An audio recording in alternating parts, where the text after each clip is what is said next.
राजस्थान की पूर्व सीएम वसुंधरा राजे को राजस्थान हाईकोर्ट से बड़ी राहत मिली है। राज्य को राज्य सरकार की ओर से बंगला देने से जुड़ी याचिका को कोर्ट ने खारिज कर दिया है। राजस्थान सरकार ने वसुंधरा राजे के पक्ष में उतरते हुए उन्हें बंगले के अलॉटमेंट का हकदार बताया था, जिसे कोर्ट ने स्वीकार कर लिया है और इसके साथ ही कोर्ट ने पक्षकार बनाए चीफ सेक्रेटरी को भी कंटेम्प्ट से मुक्त कर दिया है। दरअसल वसुंधरा राजे ने 4 सितंबर 2019 से 1 अगस्त 2020 तक बंगले में रहने के लिए प्रतिदिन 10,000 रुपए हर्जाना वसूलने की मांग की गई थी, जो कि उन्हें नहीं देना पड़ेगा। जस्टिस पंकज भंडारी और जस्टिस अनूप ढंड की डिविजनल बेंच ने यह आदेश मिलाप चंद डांडिया की कंटेम्प्ट याचिका पर सुनवाई करते हुए दिया। कोर्ट ने कहा कि इस मामले में जानबूझकर यानी विलफुल कंटेम्प्ट नहीं हुआ है। कोर्ट ने 8 मार्च को सुनवाई पूरी करते हुए याचिका पर फैसला सुरक्षित रख लिया था। याचिकाकर्ता के एडवोकेट विमल चौधरी ने बताया कि हाईकोर्ट ने 4 सितंबर 2019 को आदेश जारी कर पूर्व मुख्यमंत्रियों को आजीवन सुविधाएं देने का प्रोविजन को रद्द कर दिया। कोर्ट के आदेश के बावजूद राज्य सरकार ने पूर्व सीएम वसुंधरा राजे से बंगला खाली नहीं करवाया।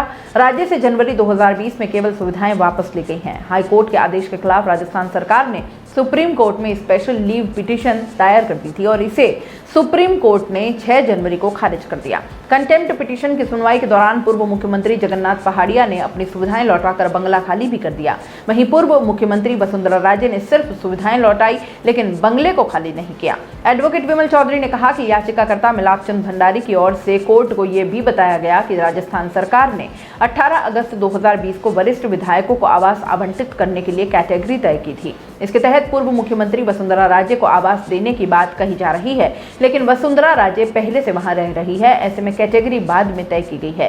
प्रदेश सरकार ने 2 अगस्त 2019 को तय पीरियड में आवास खाली नहीं करने पर संबंधित मंत्री को रोजाना 10,000 रुपए का हर्जाना देने का प्रोविजन किया था। इसलिए कोर्ट के आदेश से 4 सितंबर 2019 से 1 अगस्त 2020 तक के पीरियड में बंगले में रहने पर पूर्व मुख्यमंत्री वसुंधरा राजे से हर्जाना क्यों नहीं वसूल किया गया। राजस्थान सरकार की ओर से कोर्ट में कहा गया कि वसुंधरा राजे को वरिष्ठ विधायक होने के नाते आवास दिया गया। इसमें कोर्ट के आदेश की अवमानना नहीं हुई। तत्कालीन मुख्य सचिव ने भी वसुंधरा राजे को बंगले के लिए योग्य बताया। मुख्य सचिव की ओर से कोर्ट ने पेश शपथ पत्र में कहा कि हाईकोर्ट के आदेश के पालन में राजस्थान मंत्री वेतनमान अधिनियम 2017 के तहत पूर्व मुख्यमंत्रियों को दी गई सुविधाएं वापस ली जा चुकी हैं। 1 अगस्त 2020 को राजस्थान विधानसभा सदस्यों को निवासीय सुविधा नियम 1973 में संशोधन किया गया है। उसी के प्रोविजन के मुताबिक वसुंधरा राजे को बंगला आवंटित किया गया है। और क्या है ये पूरा मामला, चलिए ये भी समझ लीजिए। पूर्व मुख्यमंत्री वसुंधरा राजे को जयपुर में आवंटित 13 सिविल लाइंस बंगले को लेकर मिलाप चंद डांडिया की ओर से अवमानना याचिका लगाई गई थी। इसमें कहा गया था कि 4 सितंबर 2019 को कोर्ट ने पूर्व मुख्यमंत्रियों को सुविधाएं देने के संबंध में किए गए प्रावधानों को रद्द कर दिया। ऐसे में वसुंधरा राजे को सुविधा देना गलत है। इसके बाद अशोक गहलोत सरकार ने सितंबर 2020 में राजस्थान हाईकोर्ट में अतिरिक्त शपथ पत्र पेश किया।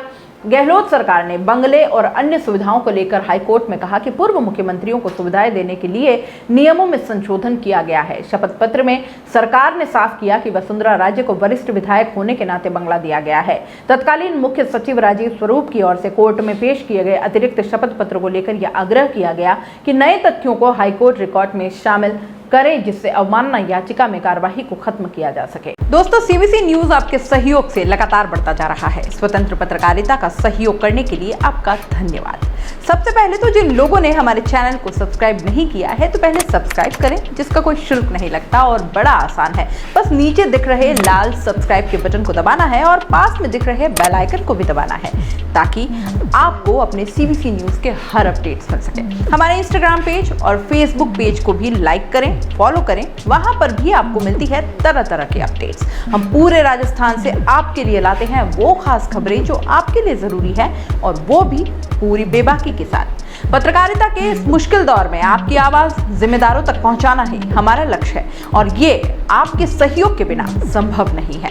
हमारा सहयोग करें, स्वतंत्र पत्रकारिता में अपना योगदान दें और ज्वाइन बटन पर जाकर सदस्यता लें, चाहे सबसे छोटी सहायता के रूप में ही क्यों न हो। जनता की बेबाक आवाज बने रहें, उसके लिए सहयोग आपको ही करना है। सब्सक्राइब करिए और ज्वाइन बटन पर क्लिक कर सदस्यता ग्रहण कीजिए।